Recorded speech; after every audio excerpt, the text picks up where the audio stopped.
मसीह shalom. आराधना क्या है?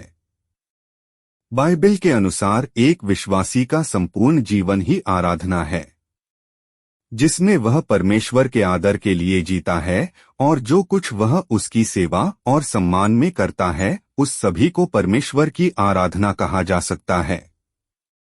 जैसे अब्राहम ने अपने बेटे को प्रभु की आज्ञा मानकर बलिदान चढ़ाने जब जा रहा था तब अपने सेवकों से कहा, हम आराधना करके वापस आएंगे। मतलब बलिदान चढ़ाना भी आराधना है। केवल गीतों और वाद्ययंत्रों के द्वारा ही नहीं बल्कि हमारे स्वभाव से भी हम परमेश्वर की आराधना करते हैं।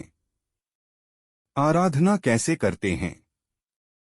राजा दाऊद कहते हैं, पवित्रता में शोभायमान होकर परमेश्वर की स्तुति और आराधना करो। प्रभु यीशु मसीह ने कहा, परमेश्वर के भक्त परमेश्वर की आराधना आत्मा और सच्चाई से करना चाहिए।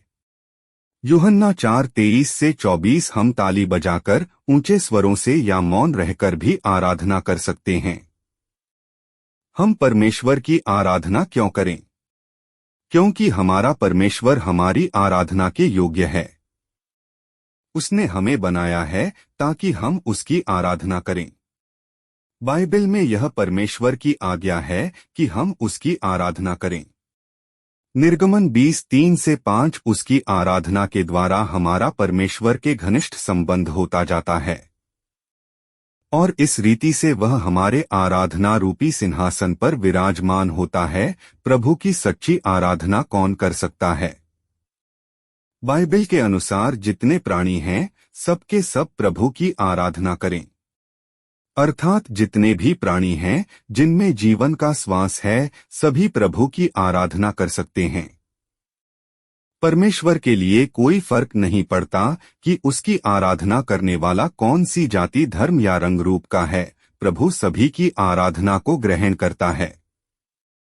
केवल यह कि वह प्रभु यीशु पर विश्वास करके अपने पापों से पश्चाताप किया हुआ हो। हमें किसकी आराधना करनी चाहिए?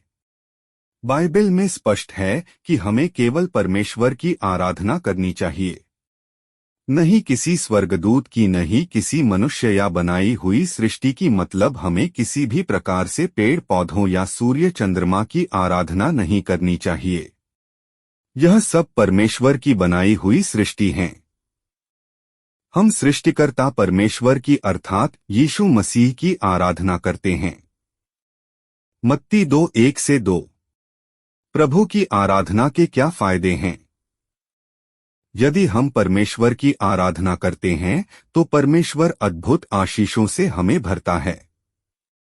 वो कहता है, यदि तू मेरी उपासना करेगा तो मैं तेरे अन्न और जल में आशीष दूंगा और तेरे बीच से रोगों को दूर करूंगा। निर्गमन 23:25। परमेश्वर की आराधना से हमारा दिल आनंद से भर जाता है और उसके साथ हमारा रिश्ता और मजबूत होता है और हम आत्मिक रीति से उन्नति करते चले जाते हैं।